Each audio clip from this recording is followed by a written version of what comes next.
देखो आज हम क्या डिस्कस करेंगे कि सी टेट और एच टेट में क्या डिफरेंस है।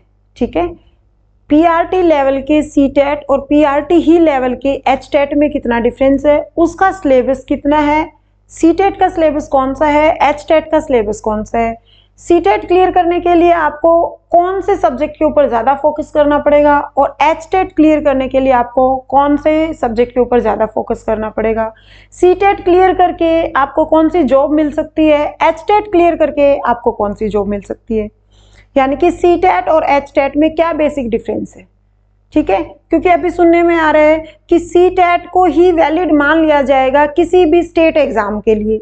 तो पहले क्या डिफरेंस था और अब क्या मान लिया जाएगा, अब क्या स्टेट एग्जाम क्लियर करना जरूरी है या नहीं है।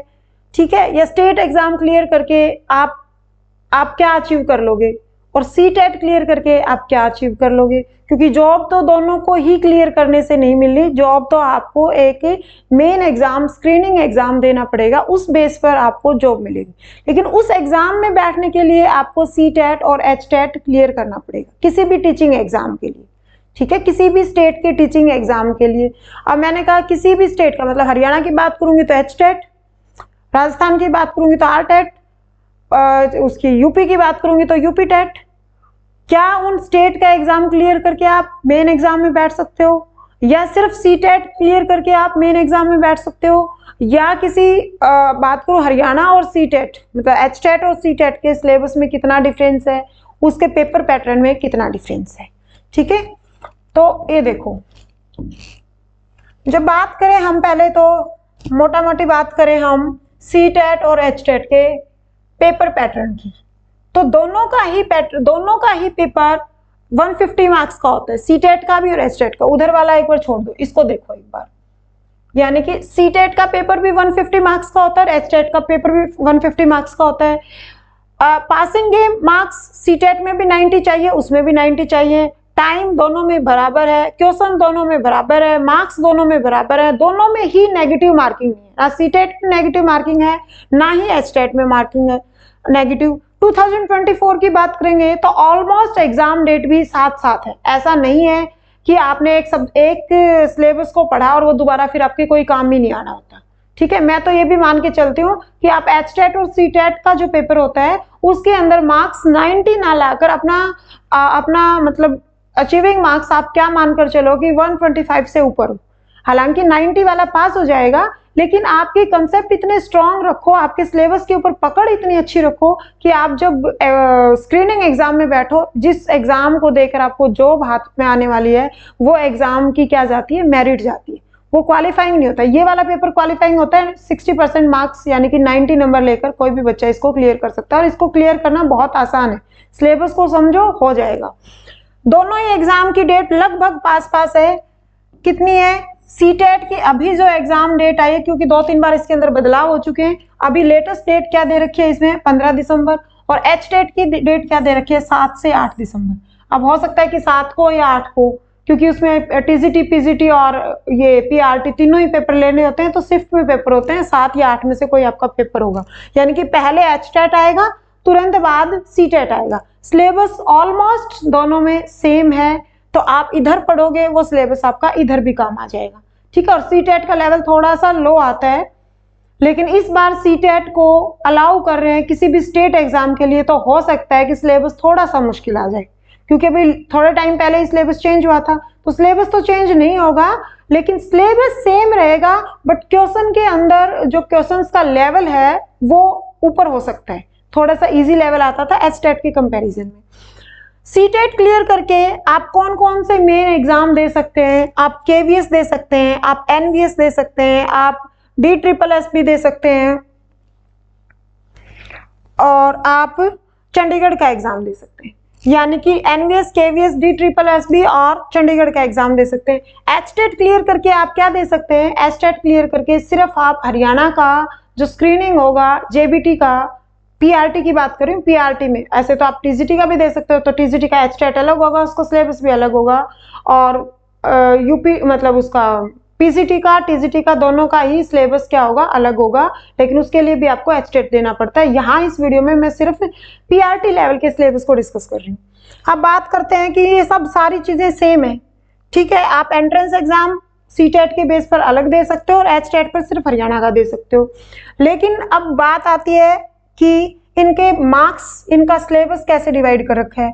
तो देखो, जब सीटेट की बात, पहले सीटेट को डिस्कस करते हैं। सीटेट में जो सीडीपी है वो 30 मार्क्स का आएगा। लैंग्वेज इसके अंदर 2 आती हैं, फर्स्ट और सेकंड, ठीक है। किसी के फॉर्म ना भी भरा गया है या अब तो भर चुके होंगे क्योंकि 16 लास्ट ही है।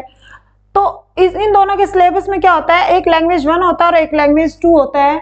आपको एक इंग्लिश कंपलसरी लेना होता है और बाकी कोई भी लैंग्वेज अपनी चॉइस से ले सकते हैं। लेकिन मेरी पर्सनल राय है कि फर्स्ट लैंग्वेज वो फिलअप करो जो आपको ज्यादा अच्छे से आती हो, क्योंकि इसके अंदर आते हैं अनसीन पैसेज। जिसकी फर्स्ट लैंग्वेज होती है ना, फर्स्ट लैंग्वेज जो भरता है उसका जो अनसीन पैसेज होता है ना, वो टफ लेवल का आता है। तो जो आपको आता होगा, मान लो आपको हिंदी और इंग्लिश का कंपेयर करो, तो हिंदी का अगर आपको हिंदी की पकड़ ज्यादा अच्छी है तो आपको फर्स्ट लैंग्वेज में आपको हिंदी भरनी चाहिए, क्योंकि उसका अनसीन पैसेज फर्स्ट लैंग्वेज वाला थोड़ा सा टफ आता है और वो टाइम कंज्यूमिंग होता है। और फिर सेकंड लैंग्वेज, अब हरियाणा वाले हिंदी और इंग्लिश भरते हैं तो फर्स्ट पर जो आपको हिंदी और इंग्लिश में से अच्छी आती हो वही वाली भरनी चाहिए। अब पंजाब वाले हैं वो इंग्लिश और पंजाबी भर देते हैं। अब साउथ वाले हैं वो तमिल, कन्नड़, तेलुगु वो भरते हैं, साथ में एक इंग्लिश हो जाती है। फिर आता है मैथ 30 नंबर का और ईवीएस 30 नंबर का। ये सारे ही सब्जेक्ट 30-30 नंबर के हैं। 30 में से 15 मार्क्स का सब्जेक्ट आता है और 15 मार्क्स का पेडागोजी आता है। पेडागोजी क्या होता है, शिक्षण शास्त्र, शिक्षण विधियां, जिसमें हम बच्चे को कैसे सिखाएं, ठीक है। तो 30 मार्क्स के हैं तीनों, इसमें कोई जीके नहीं है अलग से। जीके जो भी आनी है वो ईवीएस में आ जाएगी, तो स्टेट की कोई जीके नहीं है। फिर अलग से क्वांट नहीं है, फिर अलग से इसमें रीजनिंग नहीं है। यानी कि 30-30 मार्क्स के सब्जेक्ट हैं और उसमें से भी 50-50 हो जाएगा, मतलब 15 नंबर की पेडागोजी और 15 नंबर का सब्जेक्ट होगा। यानी कि 75 नंबर का सब्जेक्ट होगा और 75 नंबर का ही क्या होगा आपके पास, पेडागोजी होगा, ठीक है। टोटल 150 नंबर का पेपर होगा। अब बात करूं एचटेट के सिलेबस की, तो एचटेट का सिलेबस कैसे आता है, वही सीडीपी, यहाँ पर भी 30 नंबर का था, वहां पर भी 30 नंबर का। पेपर की डेट ऑलमोस्ट साथ साथ आती है, हर साल एचटेट सीटेट होता है। इधर 30 नंबर का, उधर भी, वहां पर भी सब्जेक्ट और पेडागोजी होगा। फिर मैथ इधर भी 30 का, इधर भी। ईवीएस इधर भी 30 का, इधर भी। अब यहाँ पर जो 2 लैंग्वेज थी वो दोनों 30-30 नंबर की थी। यहाँ हिंदी और इंग्लिश 15-15 नंबर की हो जाती है और बाकी जो बचे हुए 30 नंबर है उसमें 10 नंबर की रीजनिंग, 10 का क्वांट और 10 का हरियाणा जीके। यानी कि 30 नंबर को इस तरीके से डिवाइड कर रखा है। ये 30 नंबर यहाँ है और वहां पर हिंदी और इंग्लिश 15 नंबर की आएगी। अब जब बात अलग अलग करूं तो 90 नंबर का सब्जेक्ट आता है और 60 नंबर की पेडागोजी, ऑलमोस्ट 60 नंबर की पेडागोजी, क्योंकि यहाँ से भी 15 नंबर की आती है, फिर इधर से भी 15 नंबर की, फिर यहाँ से भी 15 नंबर की, और हिंदी और इंग्लिश में से भी 50-50 करेंगे। तो ऑलमोस्ट मतलब नियर अबाउट, एग्जैक्ट नहीं है ये, ऊपर नीचे हो सकता है कि 55 नंबर की आ जाए या हो सकता है 62 नंबर की आ जाए, इधर थोड़ा बहुत वेरिएशन चलेगा। अब जब बात आती है इसके सिलेबस की, तो दोनों का सिलेबस क्या है, सेम है और दोनों के ही सिलेबस में ये सबसे पहले ये क्या दे रखा है, सीडीपी। ये क्या है, सीडीपी। अब सीडीपी में ये फर्स्ट पार्ट है, ए बी और सी में डिवाइड, ए और बी में डिवाइड कर रखा है। तो पहले यहाँ से 10 नंबर का आता है, फिर यहाँ से 5 नंबर का आता है और फिर यहाँ से 15 नंबर का आता है, ठीक है। फिर उसके बाद दूसरा सब्जेक्ट क्या है, हरियाणा वाले एचटेट की बात करूं तो यहाँ पर क्या दे रखा है, लैंग्वेज 1 और लैंग्वेज 2। अब लैंग्वेज 1 और 2 क्या है, हिंदी इंग्लिश। अब आप जैसे साउथ के बच्चे हैं वो तो हिंदी इंग्लिश के बजाय वो क्या लेते हैं, वो तेलुगु ले लेंगे, साथ में इंग्लिश ले लेंगे। लैंग्वेज वहां पर भी 2 ही है, यहाँ पर भी 2 ही है, लेकिन वहां वाली लैंग्वेज 30-30 नंबर की आती है, यहाँ वाली लैंग्वेज, वहां का मतलब सीटेट वाली लैंग्वेज 30-30 नंबर की आती है और हरियाणा वाली लैंग्वेज 15-15, मतलब एचटेट का जो पेपर देंगे उसमें 15-15 नंबर की आएगी। फिर उसके बाद अगला क्या है, अगला है हमारा यहाँ पर 10 नंबर की हरियाणा जीके, एचटेट के लिए 10 नंबर की हरियाणा जीके, यहाँ पर ये 10 नंबर की हरियाणा जीके, फिर 10 नंबर की रीजनिंग और फिर 10 नंबर का क्वांट। ये जो क्वांट है और जो मैथ है, ये भी एक्चुअल में ये क्या होता है, मैथ ही होता है, बस इसका थोड़ा सा लेवल उस मैथ से ज्यादा होता है, क्योंकि पीआरटी का पेपर दे रहे हो, यहाँ पर मैथ पढ़ना पड़ेगा 1 to 10 का, और वहां जो आगे वाला जो 30 नंबर का आएगा उस 30 नंबर में जो 15 की पेडागोजी और 15 को मैथ है, तो वो 1 to 8 का पढ़कर आपका काम चल जाएगा। यानी कि 10 10 10 30 ऐसे डिवाइड कर रखे। इन ये जो 30 नंबर है इसमें साथ में पेडागोजी नहीं आती है, ठीक है। और फिर अगला सिलेबस है यहाँ पर मैथ और ईवीएस। मैथ यहाँ पर 30 नंबर का आएगा और यहाँ पर ईवीएस भी 30। अब 30 में से फिर डिवाइड हो जाएगा सब्जेक्ट और पेडागोजी, ये भी 30 में से डिवाइड हो जाएगा सब्जेक्ट और पेडागोजी। ईवीएस वाले बच्चों के लिए एक राय है, क्योंकि अभी लेटेस्ट 3rd क्लास का ईवीएस की जो बुक है वो बदली गई है, तो अभी जो पेपर आएंगे उसमें जो पुरानी 3rd क्लास की ईवीएस की बुक थी वो भी पढ़ लेना, और साथ में जो नई ईवीएस की बुक है, जो लेटेस्ट नई बुक आई है ईवीएस की, मैंने कहीं उसका नाम लिखा था, अभी है नहीं शायद मेरे पास नाम, वो जो नई बुक आई है वो भी पढ़ लेना, क्योंकि हो सकता है कि पुराने वाली बुक में से ही पेपर बन जाए, क्योंकि अभी लेटेस्ट सिलेबस चेंज हुआ है।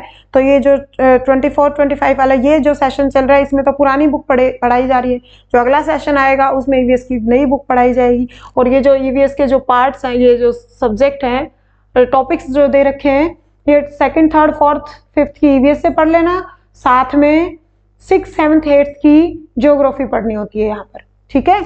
अब सारे सब्जेक्ट हैं, हिंदी बचपन से पढ़ते आ रहे हो, इंग्लिश बचपन से पढ़ते आ रहे हो, ईवीएस बचपन से पढ़ते आ रहे हो, मैथ, रीजनिंग, क्वांट, ये सब पढ़ते आ रहे हो। एक सीडीपी ऐसा सब्जेक्ट है जो आपने 1 to 12 किसी क्लास में नहीं पढ़ा होगा, शायद 11th 12th में किसी ने साइकोलॉजी लिया हो, अदरवाइज 1 to 12 आपने नहीं पढ़ा होता, फिर आपने उसको जेबीटी में पढ़ा होगा, और यहाँ पर आकर उसको जब कॉम्पिटिटिव एग्जाम में पढ़ते हैं तो सीडीपी एक बार के लिए बच्चों को बिल्कुल नया सब्जेक्ट लगता है। लेकिन फर्स्ट चैप्टर से, फर्स्ट टॉपिक से रेगुलर पढ़ना स्टार्ट करना, मेरे प्लेटफॉर्म से या किसी भी प्लेटफॉर्म से पढ़ो, आप बीच बीच में से टॉपिक मत उठाना, आपके कंसेप्ट तैयार होंगे तो आप जब मेन एग्जाम दोगे, जो स्क्रीनिंग एग्जाम होगा जिसके बेस पर आपको जॉब मिलेगी, वहां पर आपको सिर्फ क्वालिफाइंग मार्क्स नहीं चाहिए, 90 मार्क्स नहीं चाहिए, उस टाइम पर आपको कितने नंबर चाहिए आपको मेरिट में आने।